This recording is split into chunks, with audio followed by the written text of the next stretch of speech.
이 책은 수학자이자 암호 해독가, 르네상스 테크놀로지의 창업자인 짐 사이먼스의 이야기입니다. 그는 자신의 회사에서 운영하는 메달리온 펀드로 30년간 연평균 수익률 66%를 달성했습니다. 보통 유명한 투자자라 불리우는 조지 소로스, 피터 린치, 레이 달리오, 워런 버핏보다도 더 큰 수익률을 낸 것입니다.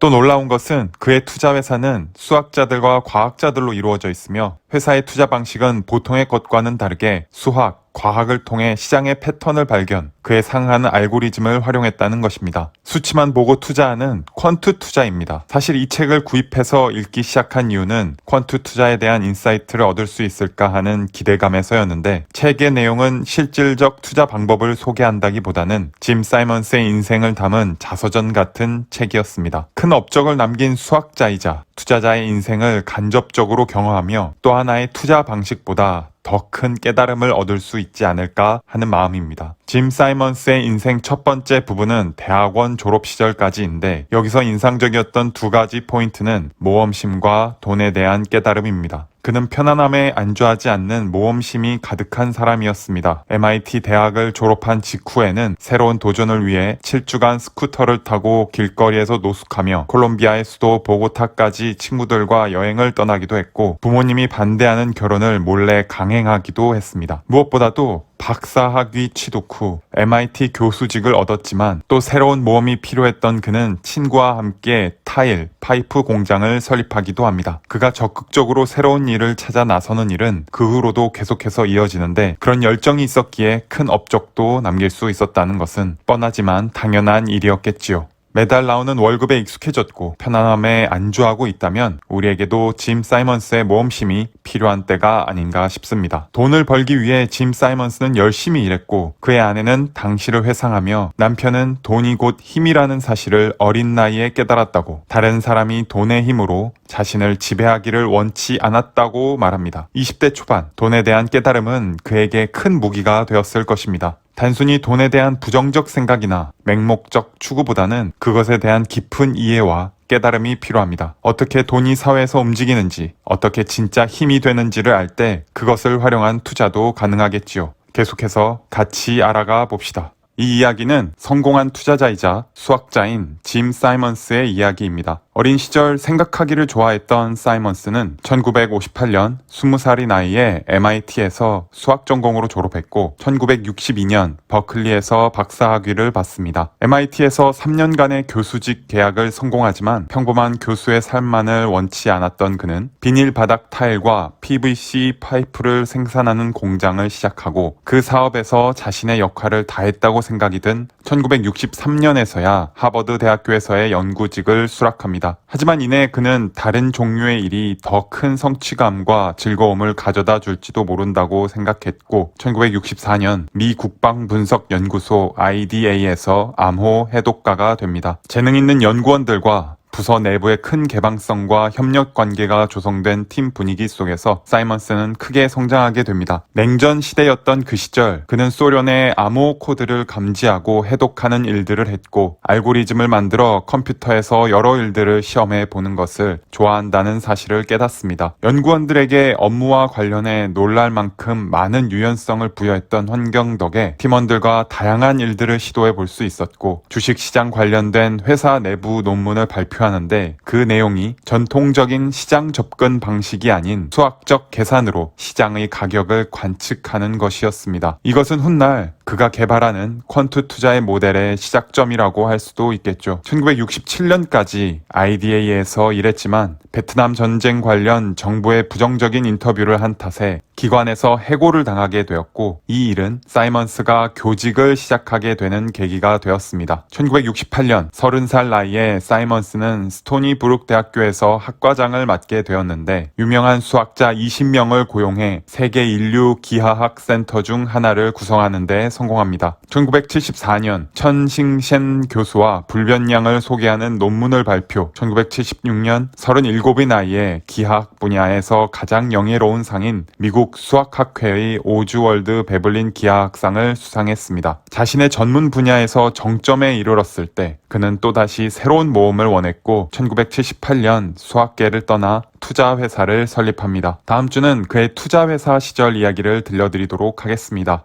나는 매 순간 시장에 관해 걱정해야 하는 상황을 원치 않습니다. 내가 잠을 자는 동안에도 돈을 벌어다 줄 그런 모델을 원합니다. 인간의 개입이 전혀 필요 없는 완벽한 시스템 말입니다. 짐 사이먼스가 자신만의 투자회사에서 이루고 싶었던 목표였습니다. 큰 업적을 이룬 수학자이자 암호 해독가였던 그는 무작위라고 생각하는 곳에서 이치와 질서를 찾아내는 것에 익숙했고 주식시장에도 분명 패턴이 있다고 믿었습니다. 정교한 트레이딩 시스템 구축을 위해 IDA에서 함께 근무했던 천재 수학자 바움을 영입하고 세계은행, 연방준비은행 등에서 방대한 데이터를 확보했습니다. 어떠한 자산 가치가 3일 연속 떨어지면 4일째에도 떨어질 확률이 얼마나 되는가, 금 가격은 은 가격에 어떠한 영향을 주는가, 또 자연현상의 변화는 주식시장에 어떠한 영향을 주는가 등 수치화할 수 있는 데이터들을 수학적으로 분석해 패턴을 찾았고 사이먼스는 확신에 차 있었습니다. 하지만 처음부터 모든 일이 순조로웠던 것은 아니었습니다. 사이먼스와 그의 팀이 만든 자동화 투자 모델 시스템 피기 바스켓은 큰 수익을 내기도 했지만 뚜렷한 이유 없이 특정 상품을 과하게 매수하여 규제 당국과 마찰을 일으키며 큰 손실을 볼 수밖에 없는 상황을 만들기도 했습니다. 피기 바스켓이 의사결정을 내리는 이유를 정확하게 알 수 없었던 사이먼스는 시스템 사용을 중단하고 결국 전통적인 트레이딩 방식으로 전환할 수밖에 없었습니다. 패턴을 찾아 인간의 감정을 배제한 채 투자를 하고 싶었던 사이먼스는 어쩔 수 없이 다시금 가치 판단과 자신의 직감으로 트레이딩을 해야 했던 것입니다. 그리고 이것은 그에게 큰 좌절과 비참함을 주었습니다. 짐 사이먼스가 자신의 목표를 가지고 회사를 시작하는 모습들을 보며 가장 인상적이었던 부분은 생각의 유연함이었습니다. 시장에 패턴이 있다고 계속해서 확신했던 그였지만 처음부터 그것만을 고집하지는 않았습니다. 주식시장에서 너무 과한 자기 확신은 팔아야 할 때를 놓쳐 큰 손실을 입게 되죠. 생각의 유연함으로 상황에 맞게 대응하며 자신이 추구하는 바를 조금씩 얻어가는 것이 장기적으로는 큰 성과를 얻을 수 있을 것입니다. 사이먼스는 주식시장의 패턴을 찾기 위해 계속해서 훌륭한 수학자들을 고용했습니다. 그의 메달리온 펀드가 30년간 연평균 66%를 기록하기까지에는 수많은 사람들의 기여가 있었고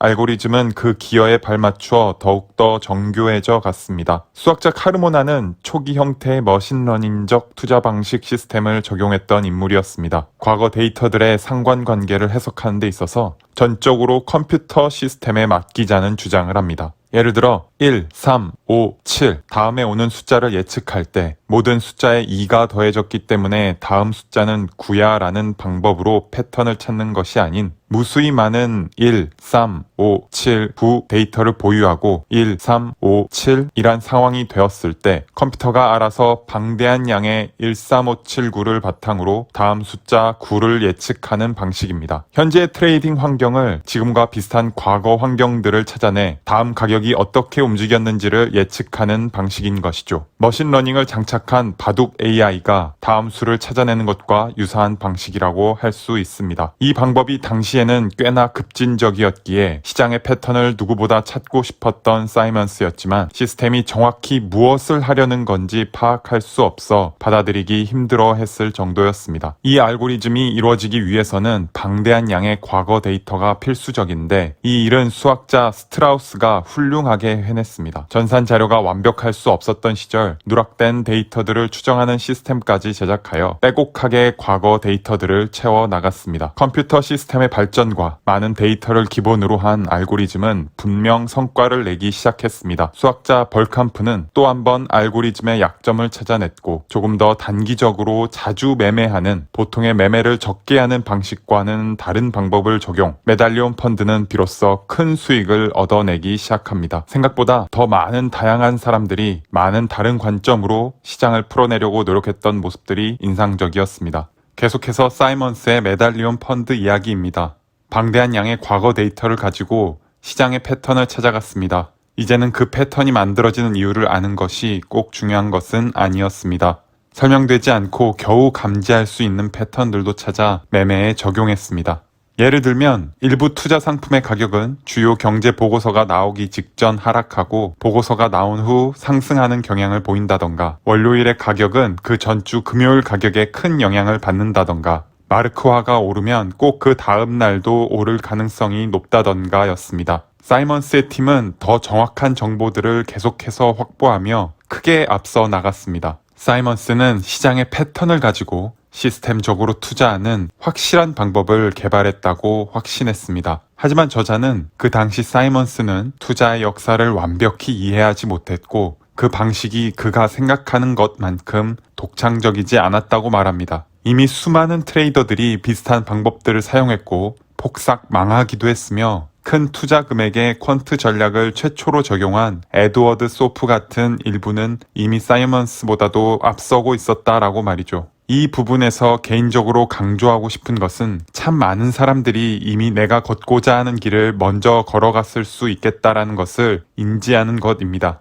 내가 최초로 생각해냈다는 기발한 아이디어들도 말이죠. 역사 공부의 필요성과 중요성이겠습니다. 앞섰던 많은 사람들이 그들의 흔적을 세상에 남겼고 우리는 그것을 습득하는 것만으로도 꽤 많은 시간을 단축시킬 수 있을 것입니다. 그러기 위해선 받아들일 수 있는 생각의 유연함도 필요할 것입니다. 이 당시 은행과 투자기업의 고위 관리자들은 정통적인 방식이 아닌 새롭게 등장한 컴퓨터를 주식시장에 적용한다는 것에 반발했고 심지어 컴퓨터를 무시한다는 것을 자랑스럽게도 여겼다 합니다. 하지만 그 결과는 이제 우리 모두가 알고 있죠. 계속해서 사이먼스의 메달리온 펀드 이야기입니다. 나는 행성들이 태양의 궤도를 도는 이유를 모른다. 그렇다고 해서 내가 그것을 예측하지 못한다는 뜻은 아니다. 사이먼스가 시장에 패턴이 생기는 이유를 알기 위해 많은 시간을 쓸 필요가 없다고 주장하면서 동료에게 한 말입니다. 기계적인 투자 상품 매매를 위해 컴퓨터 시스템을 도입하고 시장의 패턴을 파악했지만 그것이 왜 생기는 건지 아는 건 쉽지 않았습니다. 그리고 메달리온 펀드가 어떠한 이유로 수익을 내는지 분명하게 말할 수 없었던 점은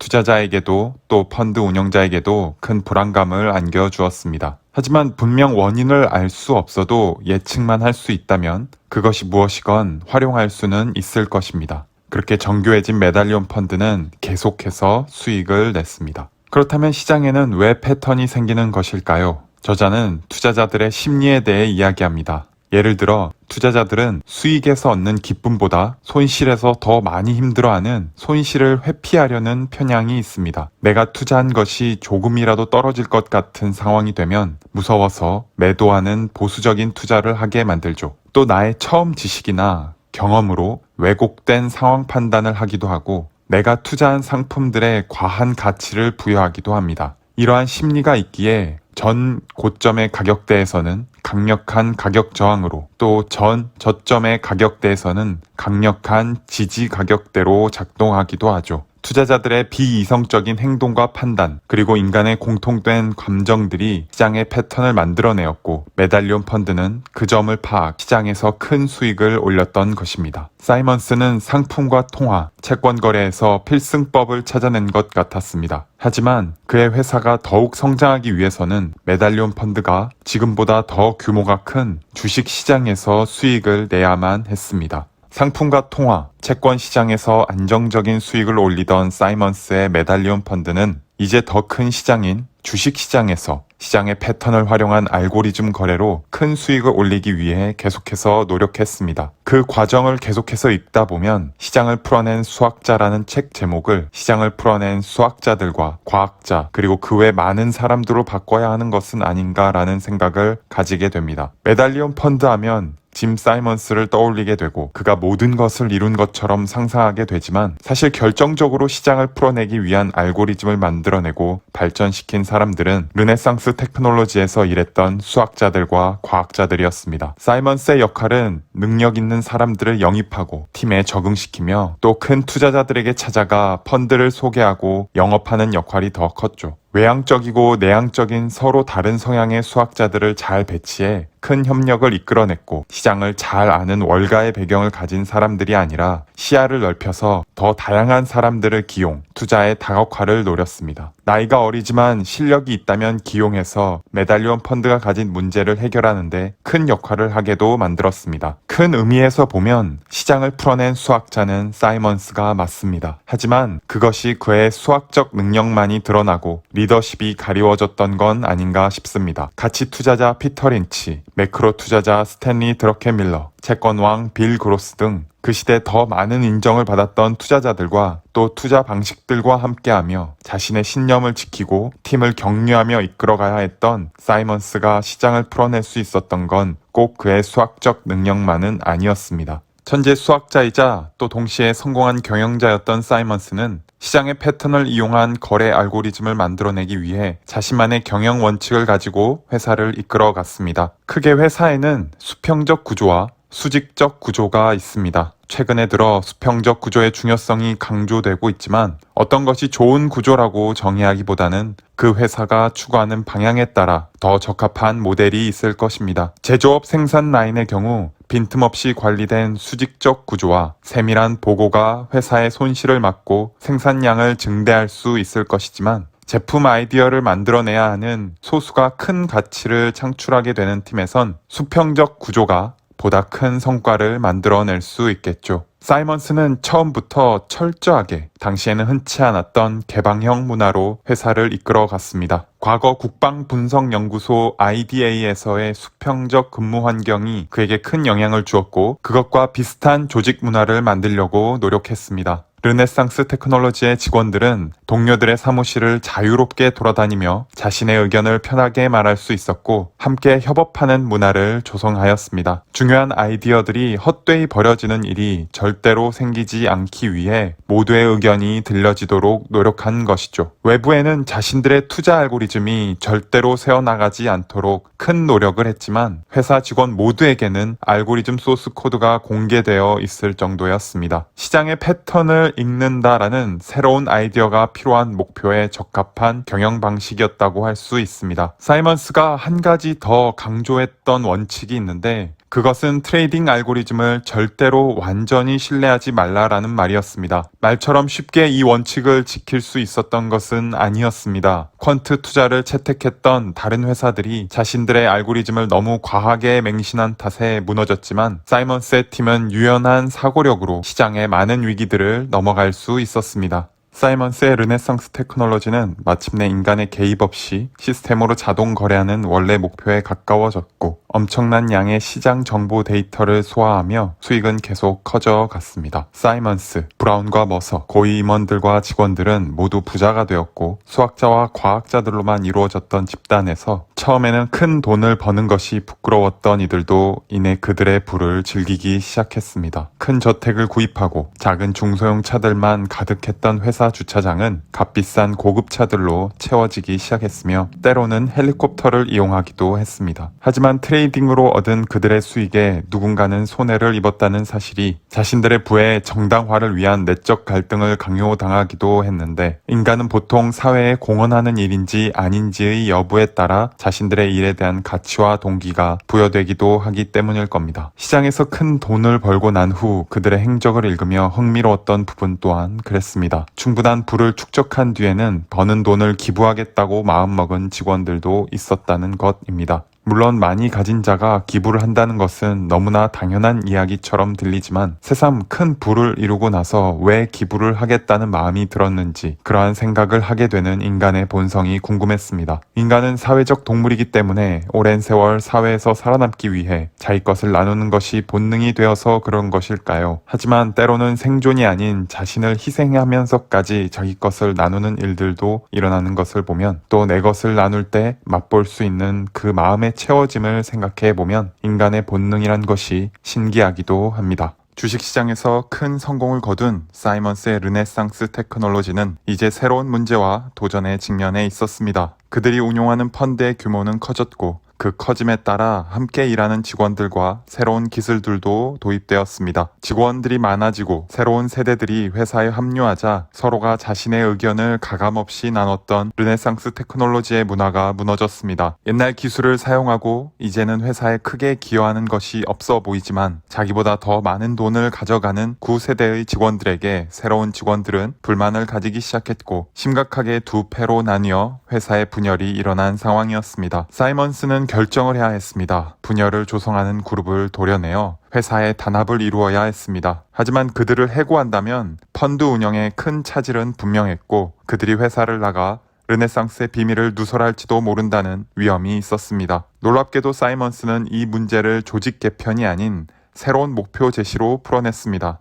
단기 트레이딩에 집중했던 시스템을 장기 트레이딩에도 적용하기로 했고 이것은 운용 펀드의 규모를 지금과는 차원이 다르게 크게 가져갈 수 있다는 이점이 있었습니다. 새로운 모험은 내부에 집중하던 이들을 외부에 시선을 돌릴 수 있도록 만들었습니다. 사실 이런 식으로 동기부여하는 방식은 역사를 통해 꽤나 많이 볼 수 있는 모습입니다. 르네상스 이야기는 아니지만 내부 분열을 풀었던 방법 중에 또 하나 흥미로웠던 것은 대립하는 두 팀의 팀장을 서로 다른 팀 팀장으로 배속해 서로를 이해하게 만든 것이었습니다. 들어주셔서 감사합니다.